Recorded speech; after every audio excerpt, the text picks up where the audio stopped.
All right, thank you guys for allowing me the opportunity to,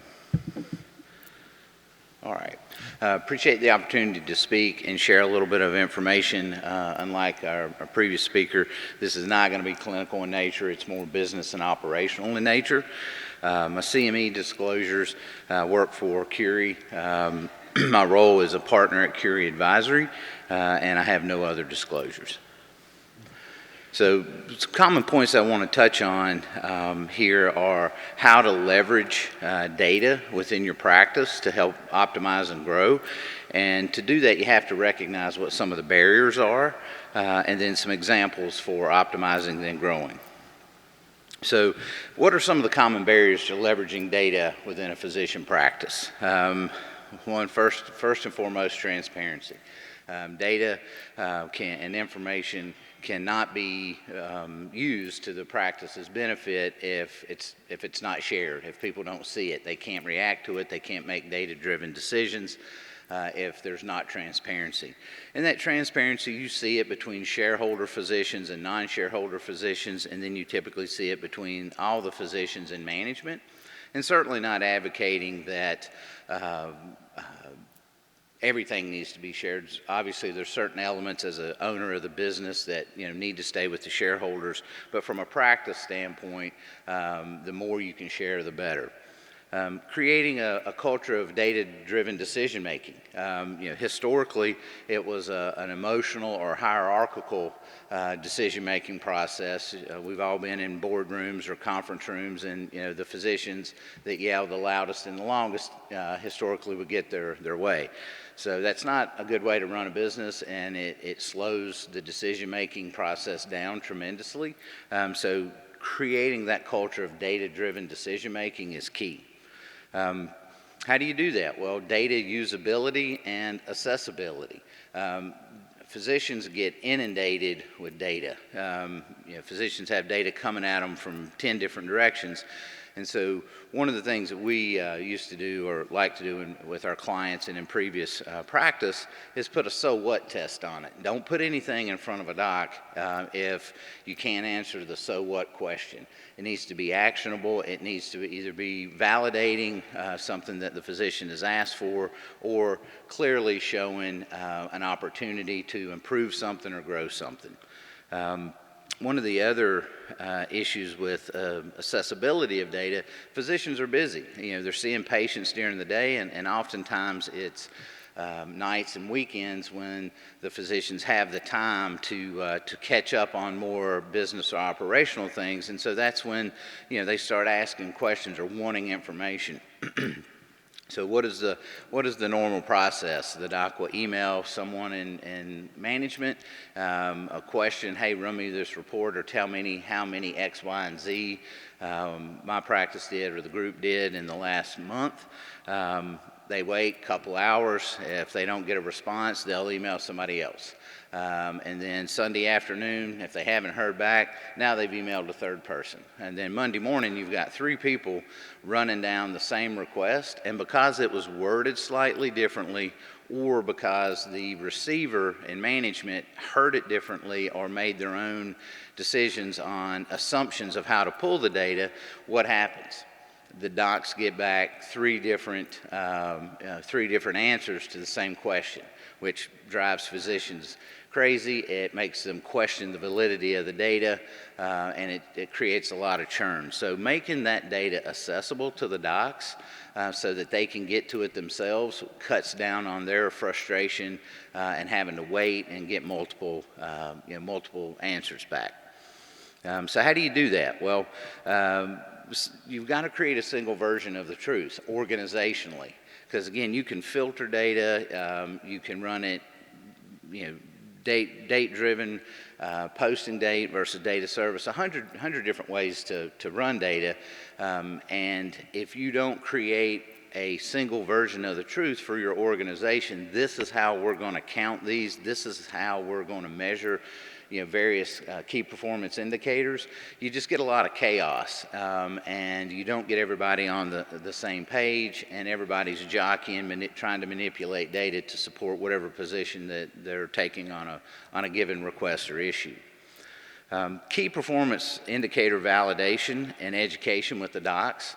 Obviously, anytime you put information in front of docs, if they're not in the top quartile, then the data is immediately wrong, right? So you better make sure that you educate the docs, they understand where the data's coming from. If you're doing any mapping, if you're doing any aggregation on it, you need to make sure the docs really understand how you're pulling the data and what it really says before you start publishing it. Right? That way they've already got some awareness and comfort with the validity of the data before they get a particular report, and they're not ranked in the top 3 in their practice. And then incorporating KPI targets into managers' goals, evals, and bonuses. So there's 2 things that will really trigger an organization to get the benefit out of a data-driven decision-making culture and using data.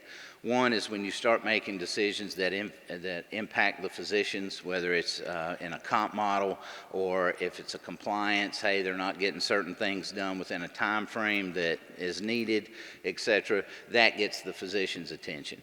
For management, you take those KPIs and those targets and you put it in their goals and their evals and their bonuses, they pay attention to it. So that's how you have to get it ingrained into the daily operating culture of the organization.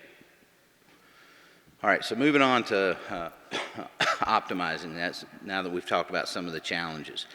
Well, first, in today's age, you have to understand and control the public's perception of your practice. Online reputations cannot be ignored. If you do ignore it, then you're going to negatively, your online presence is going to be unfairly slanted negative, because we all know it's human nature. Patients are much more likely to share a negative experience than they are a positive experience. So if you do not engage in your managing your online reputation, it's going to be slanted unfairly to the negative. So you've got to get your arms around that. Competing on quality, efficiency, and patient experience. Well, I can tell you that quality is still largely a misnomer to the general public. We've made strides, and there's more information, there's more things out there, but absent someone being in the healthcare field or having some inside knowledge, it's still largely driven off of access and patient experience. Turning that practice data into actionable insight. Again, if it doesn't pass the so what test, quit running it, quit sharing it, quit pushing it out, because it just creates an ocean of confusion. And then internal benchmarking for improvement. If your practice is large enough, it is always more beneficial to do internal benchmarking than external. There's good external benchmarking data out there, but again, you have to be aware of how that data is being pulled and what the definitions that were being used, so that you're not comparing apples to oranges. And then again, if the physicians aren't at the top of the list, they're not going to buy into the external benchmarking data as likely as they are their internal data, because it's same market, same practice, same patient, same payers, similar physicians that they practice with. It'll be a lot more effective if you can use internal. And then understand your asset utilization. Well, what do I mean by assets? I'm not talking about what's listed on your P&L. I'm talking about the practice assets, which start with your physicians, any APPs that you have, any technical or technician staff that you have, any ancillary equipment or services that you provide, your revenue generating clinic space, and then your support staff. So a little more on owning your online reputation. 3, 4, 5 years ago, the physicians in the room were being inundated by every company, every vendor wanting to give you a website and talk to you about search engine optimization and trying to drive patients to your website, et cetera, et cetera. Google has changed that game and pretty much rendered websites useless unless a consumer already knows you and they are looking for your practice or the physician by name. If they don't and they're doing a general search, Google owns search. And so what Google did is they created, for lack of a better description, many websites called Google Business Profiles. And that is what they drive all local search to.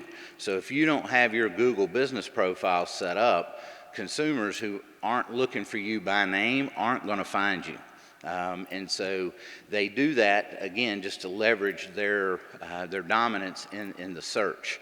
And so those Google Business Profiles, they have to be set up not just for each physician and not just for the practice, but for every physician practice location combination. So if you have docs who rotate to 3 different offices, the main office, so to speak, and 2 satellites, when that doc is at the satellites, if you haven't created a Google Business Profile for that satellite location, patients that live within a 10-mile radius of that, when they do a search in that local Google search, that doc will not show up as being an available option at that location. So you have to understand how consumers are leveraging Google and in healthcare.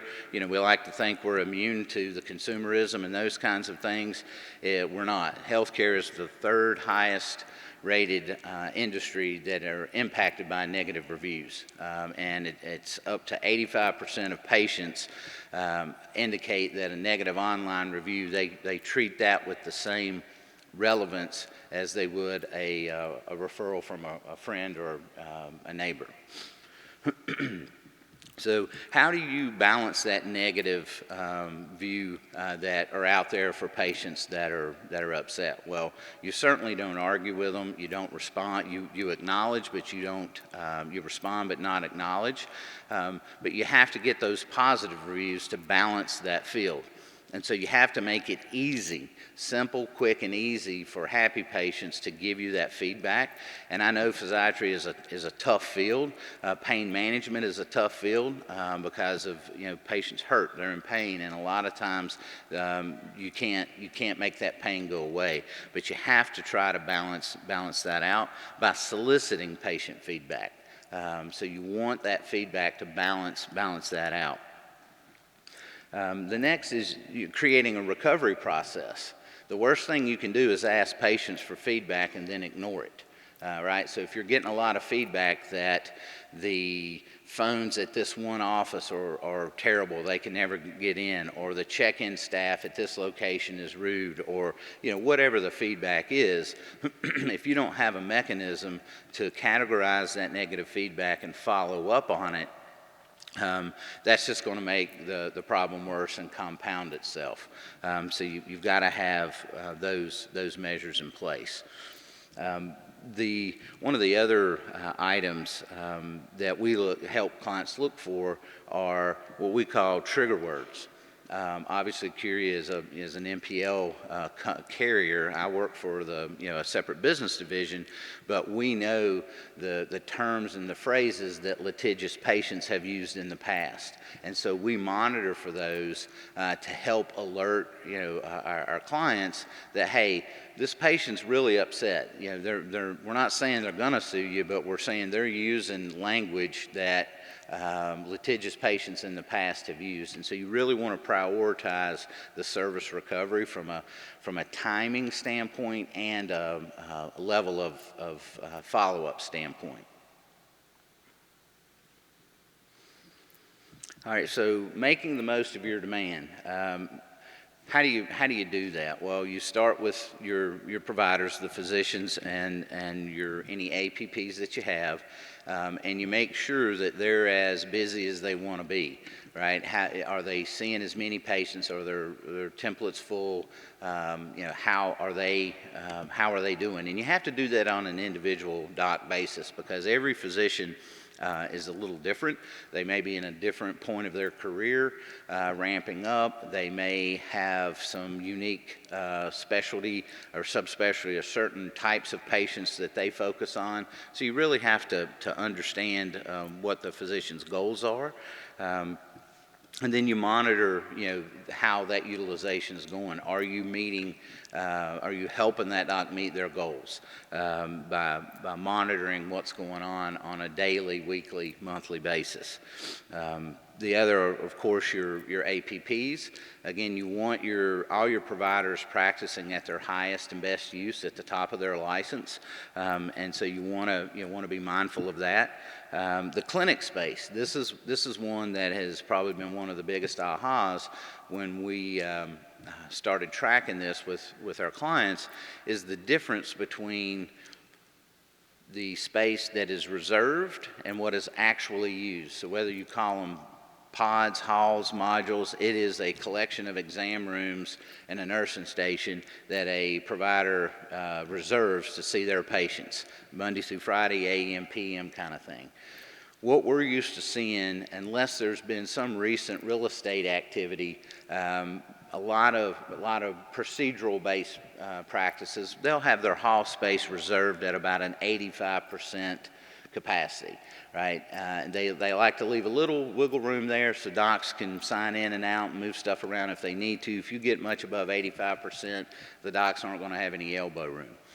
What we're used to seeing is that of that 85% that's reserved, what's actually being used in a little bit larger multi-location type of setting is in the high 50s to mid 60s. We've never had a group who was using more than 65% of their space when we first started helping them track it. And so what does that tell you? In a physician practice, your two biggest expenses are what? Rent and comp. So it's a huge fixed expense. It's going unused. And what do you think your staffing models are built to? The managers build the staffing models to when the doctors say they're going to be there, not when they're actually there. So you've got two plays off of that particular piece of information. There's a revenue growth play. You've created demand with your online reputation management and marketing. You've got the space. You've got the staff. Is it time to add another physician or add another APP? Identifying and growing new service lines and ancillary services where needed. Again, a lot of groups will start a certain size and they'll evaluate an ancillary or a particular service or a particular subspecialty. They don't have the critical mass, they forget about it, and life goes on. Well, over the next 3, 4, 5 years, they've grown, and they haven't gone back and said, well, if we add one more doc at this location, we will now have the critical mass to insource or add X, Y, and Z. So being intentional and knowing where those growth plateaus are is very helpful information to the shareholder physicians when they're trying to make strategic growth decisions. And then the last one is, of course, ensuring that the practice and the providers are being paid adequately and accurately for the work they're doing. Responding to trends in real time, you have to look at this. It can't be hey, at the end of the month, the business office, closes out the billing. They get the information over to accounting and finance, and somewhere 2 to 6 weeks after the month, it's shared with the docs. Well, it's too late then, right? I mean, you have to be looking at your understanding and monitoring the most important KPIs throughout the month so that you can adjust along the way before things get too far past the root cause. So some of the things, obviously, that you want to trend and track are your charges, your revenue, your reimbursement, your referrals, and your visits. Asset utilization, we talked about that hall space utilization and wait times, access times, how long is it taking patients to get in to see you. Provider productivity we talked about, patient access.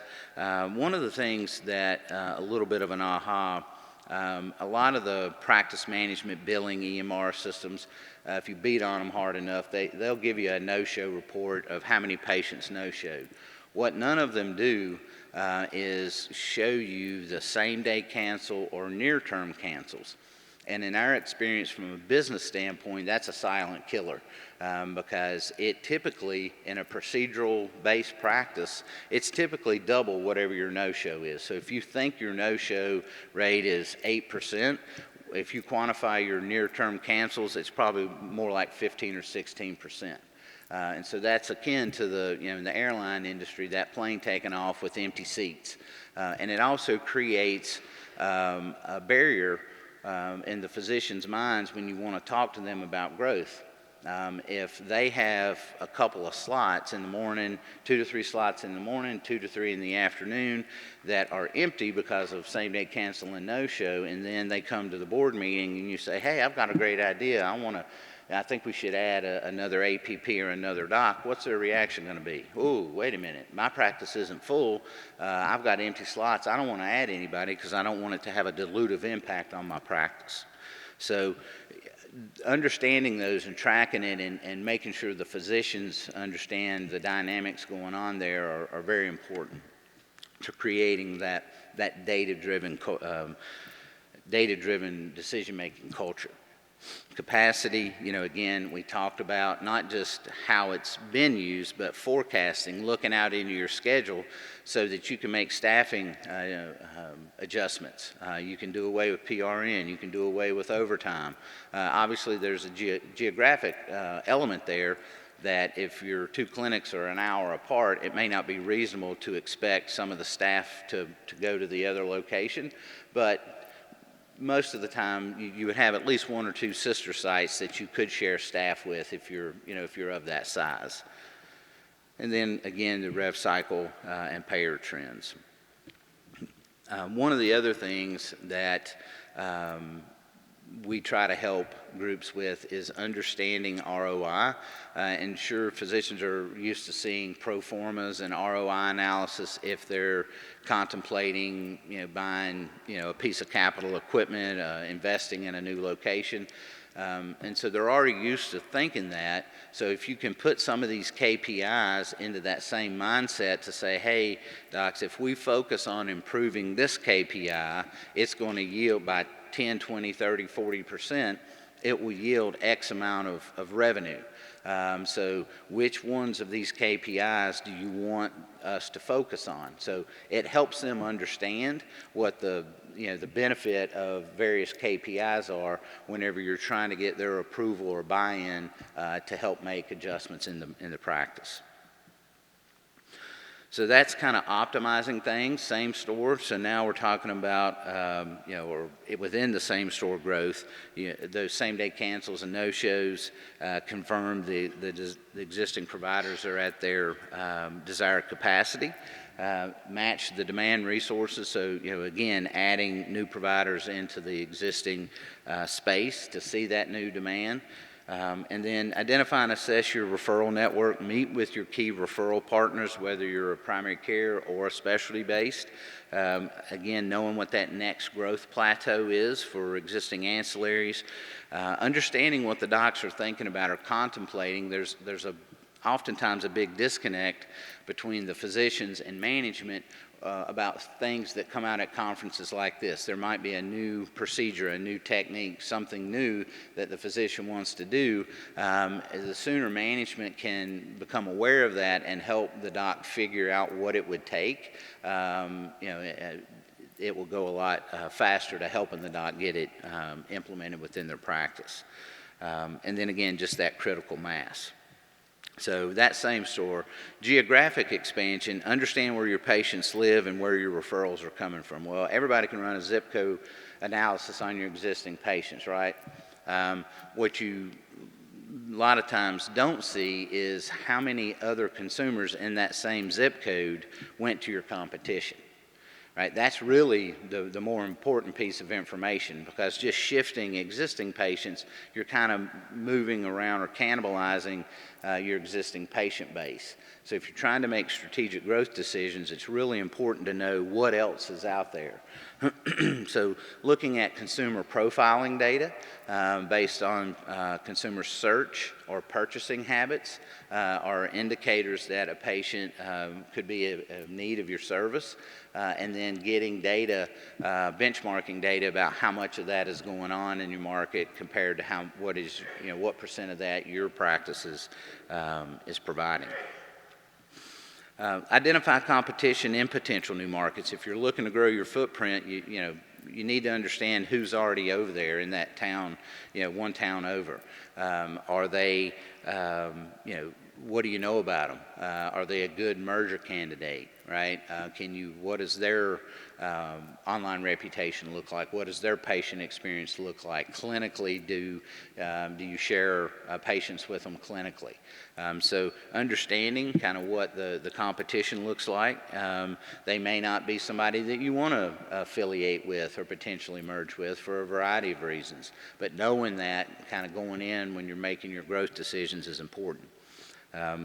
So what are your options? Well, you can create a new de novo location, just open up, the next location for your practice.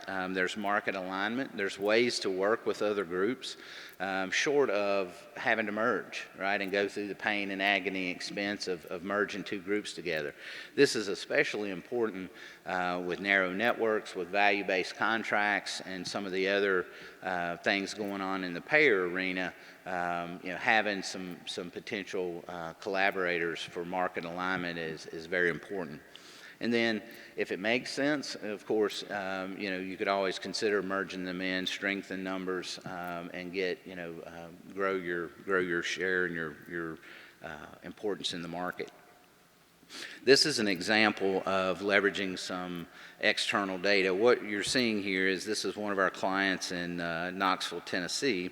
It's a surgical practice, and the size of the circles indicate the number of surgeries on patients living in that particular zip code. The coloration of the circle is showing how many of those surgeries did our client get versus went to the competition, right? So they were trying to figure out kind of growth strategy and where to go, and I can tell you they were off. When we shared this data and some other data with them, it kind of changed their thinking of where they wanted to be. So this was their existing footprint location-wise, and the numbers you see in the circle there are just the number of providers in a given location. And so we were able to show them by leveraging the profiling data and the existing case mix, where it was coming from. Here are your four areas that you really need to consider. Obviously, the darker the color, the more existing potential in that particular area. So that's the end of what I was prepared. I'm thrilled that I'm done in 2 minutes short, because it usually takes me about 45, and with this very fast-paced accent of mine, I'm proud of myself for getting done on time. So happy to take any questions. In the interest of time, I'll also be over in the booth. I don't want to delay anything, but if anybody has anything, more than happy to answer any questions.